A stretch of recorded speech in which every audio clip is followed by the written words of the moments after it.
Imagine you're in the final days of your sophomore year of high school. You're out on the baseball field, the sun is shining, and it's just a totally normal, beautiful afternoon. Right, just a classic spring day. Exactly. And then a classmate takes a full swing, but the bat just slips out of his hands. It comes flying through the air like a helicopter blade and strikes you directly between the eyes. Oh man, that is just a truly terrifying image. It's horrific. I mean, the impact crushes your nose into this distorted U shape. The soft tissue of your brain slams into the inside of your skull. Wow. Yeah, you suffer multiple skull fractures, two shattered eye sockets, and within a few hours, your body just starts shutting down. Because of the brain swelling, right? Right. You struggle to swallow, you stop breathing entirely, and the doctors are actually forced to place you into a medically induced coma. Which is the exact horrifying reality that the author James Clear faced. It's hard to even wrap your head around. It really is.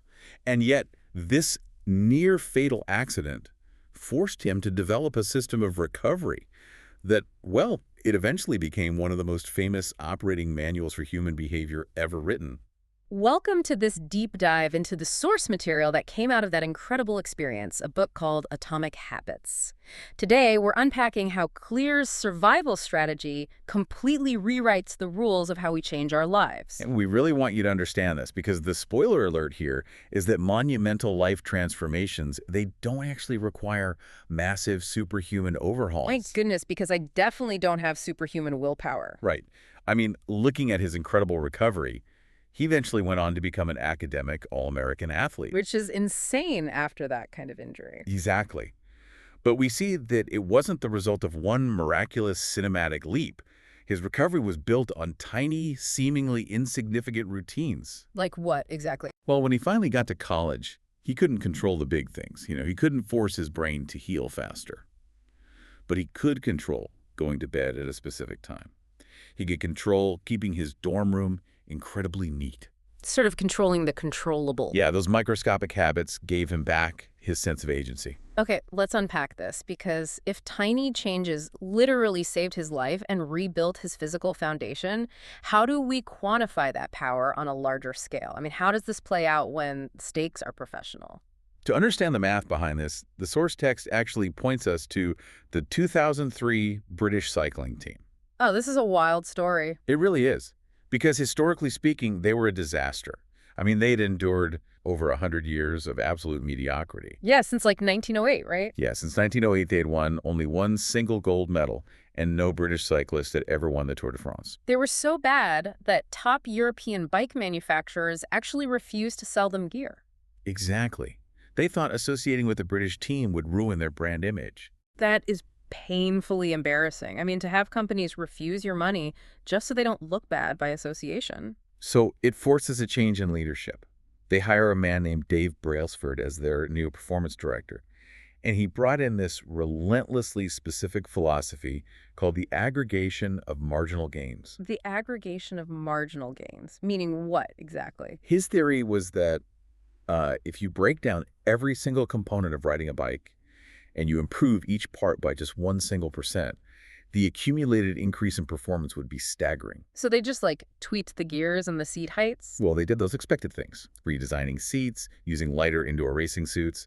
But then Brailsford took it into the realm of the hypospecific. How specific are we talking? He had them rubbing alcohol on the tires for better grip. He had riders wear electrically heated overshorts to maintain exact muscle temperatures while waiting to race. Wow. They even painted the inside of the team truck stark white. Like, why paint the truck white? So they could spot tiny specks of dust that might get into the finely tuned bike mechanics and, degrade performance by a fraction of a second. Okay, that borders on obsessive. Oh, it's totally excessive.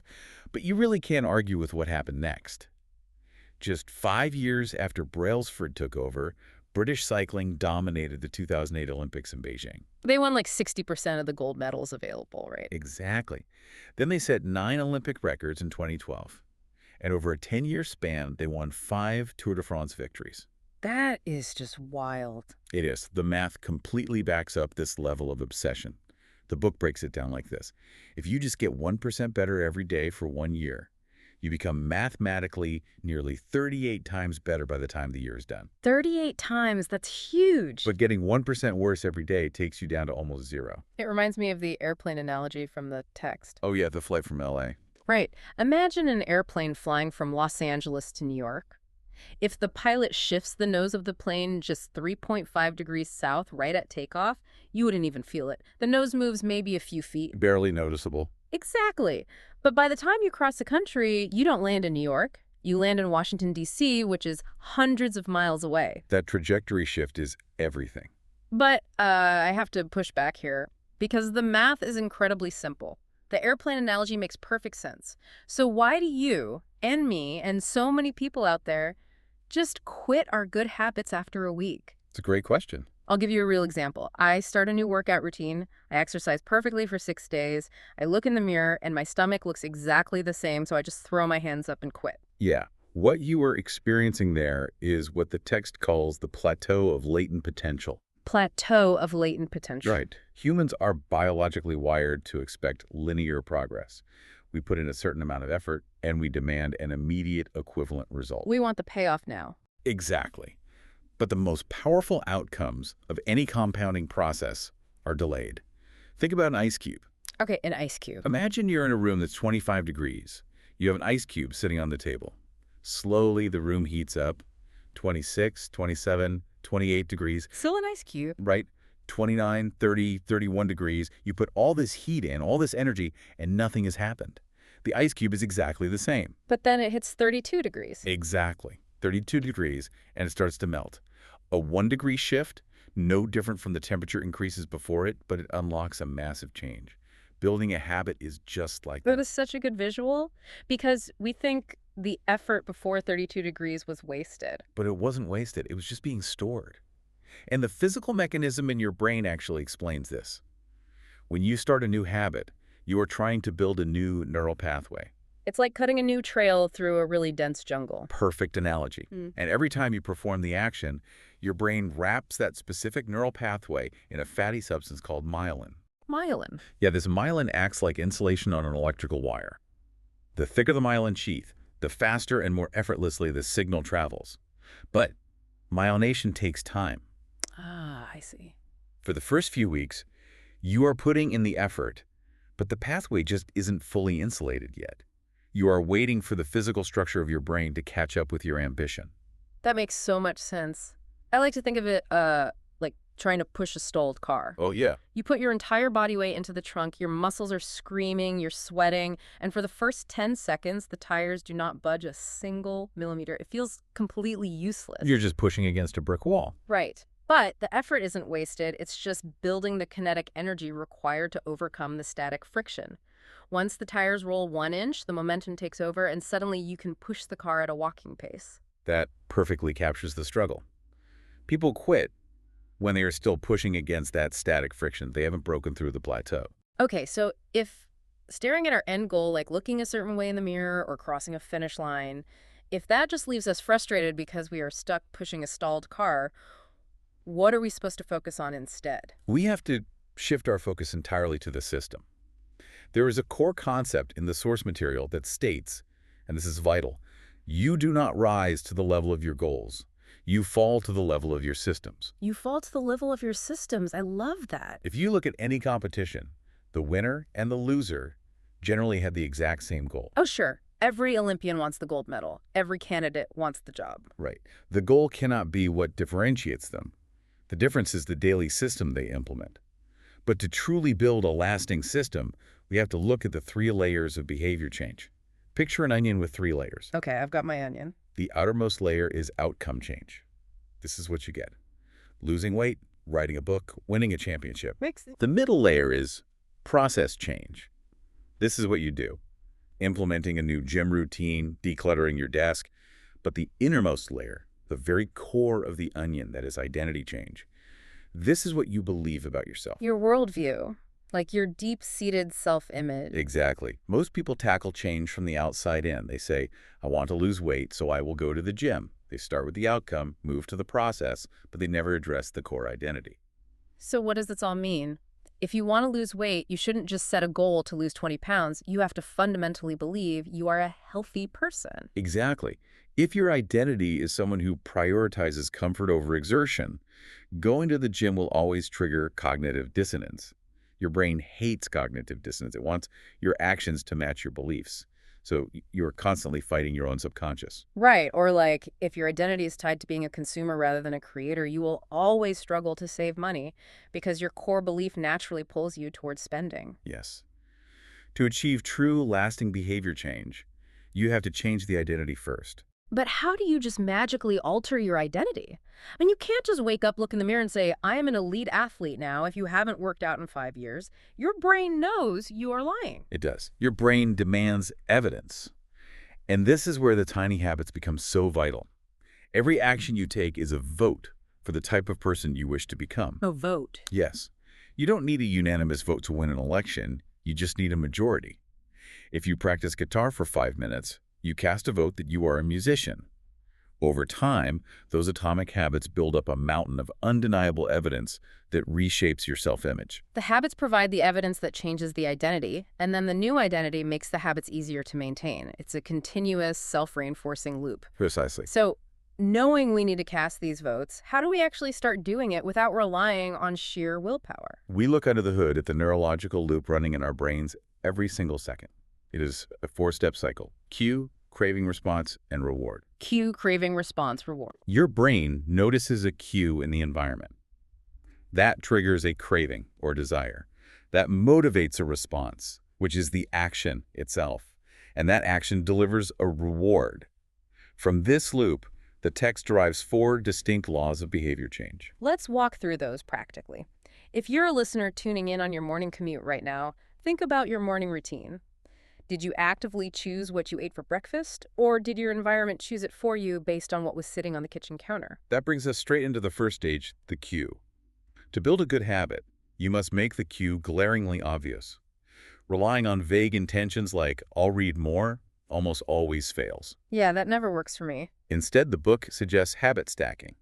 You tie the new behavior to something you already do automatically. Using the formula, after my current habit, I will do my new habit. Right. Our brains are already hardwired with hundreds of routines. So you might say, after I pour my morning cup of coffee, I will meditate for 1 minute.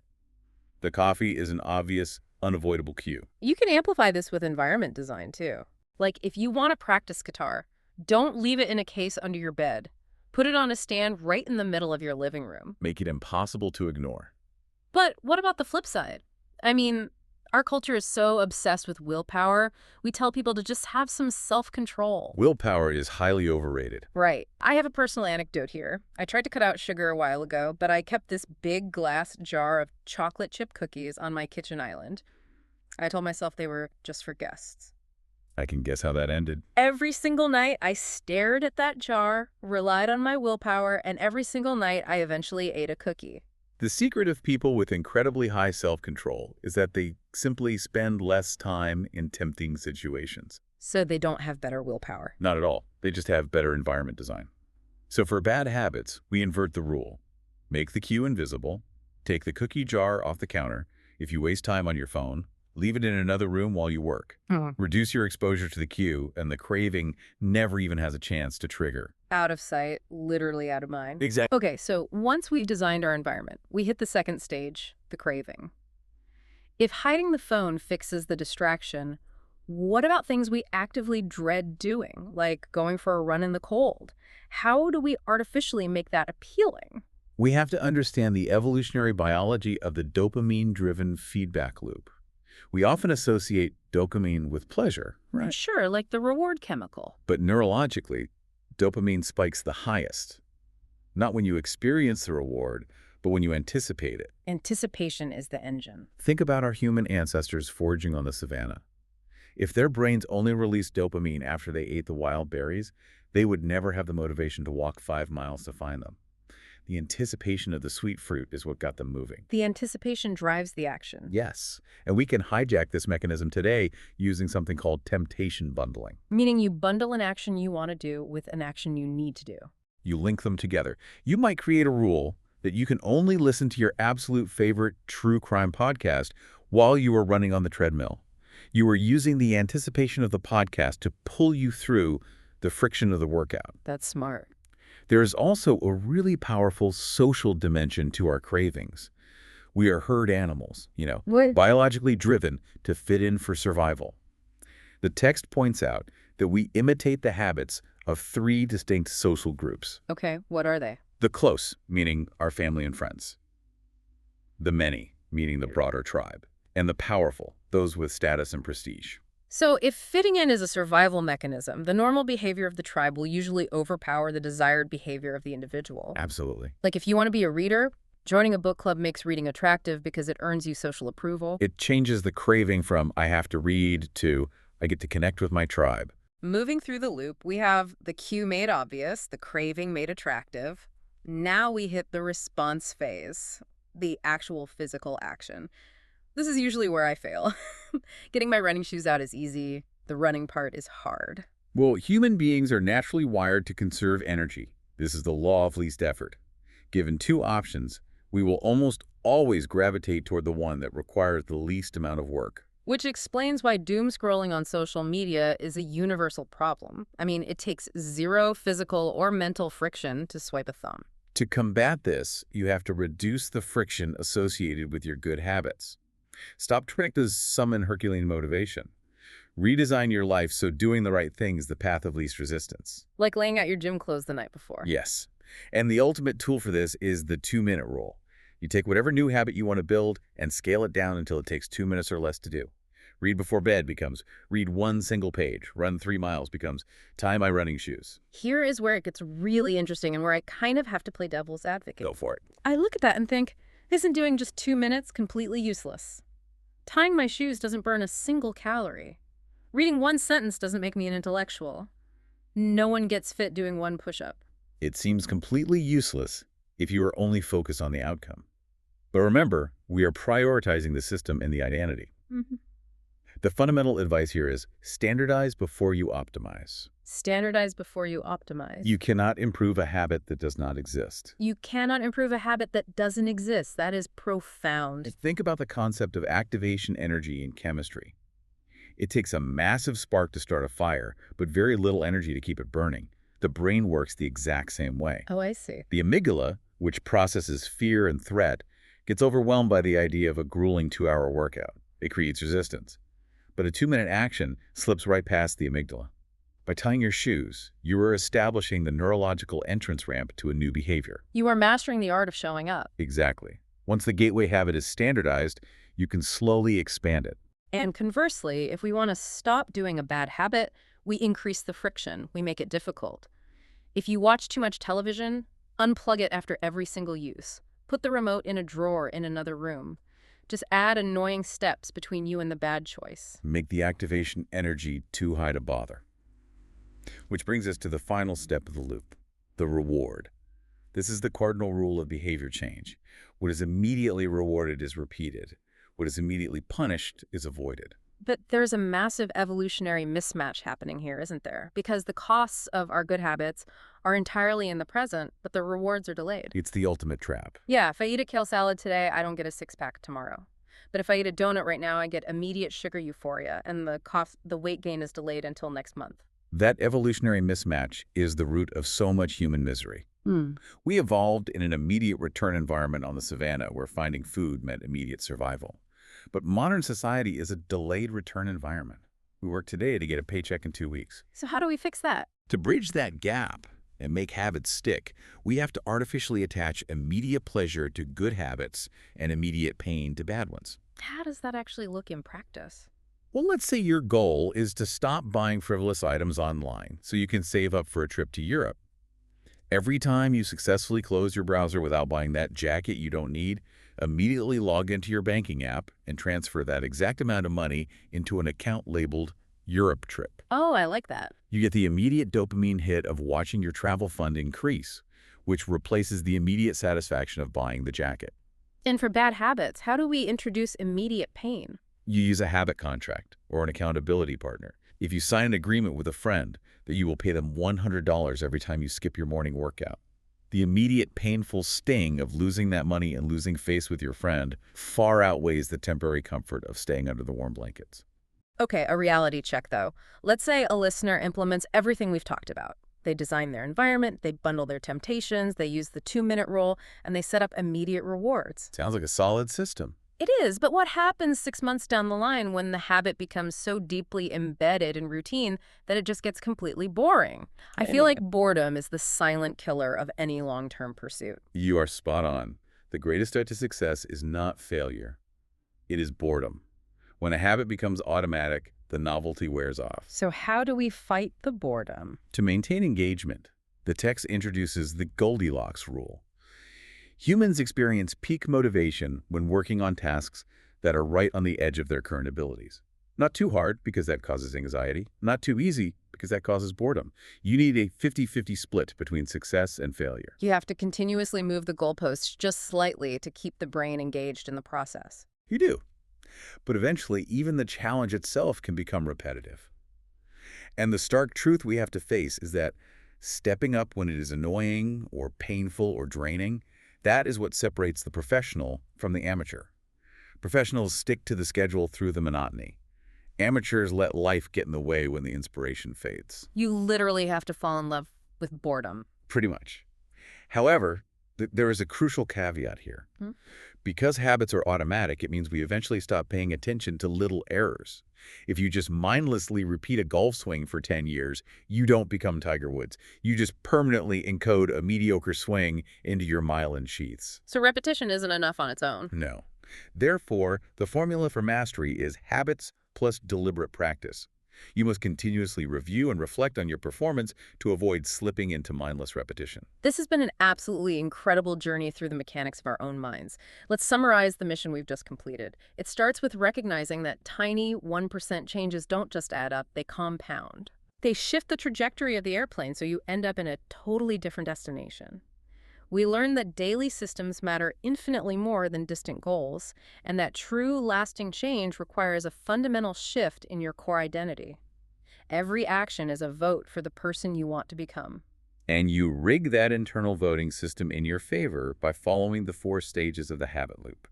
To build a good habit, you make the cue obvious, make the craving attractive, make the response easy, and make the reward satisfying.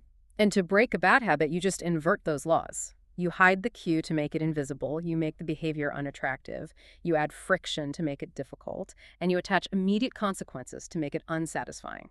If you adopt this framework, you are no longer relying on sheer willpower, which we know is a finite and fragile resource. You are acting as the architect of your own environment, designing spaces where success becomes the path of least resistance. And why should you, the listener, care about all this? Because this isn't just a life hack for reading 10 more pages a day or finally getting abs for the summer. This is the fundamental operating manual for your life. It's the difference between constantly fighting against the current and building a boat that carries you to success. Think of the ancient Greek sorites paradox, also known as the paradox of the heap. Ah, yes. It explores the boundaries of definition. Right. Does one single coin make a person rich? No. If you add another coin, are they rich? Still no. But eventually, if you keep adding coins one by one, there is a tipping point. The definition changes. A single tiny habit doesn't change your life on a Tuesday.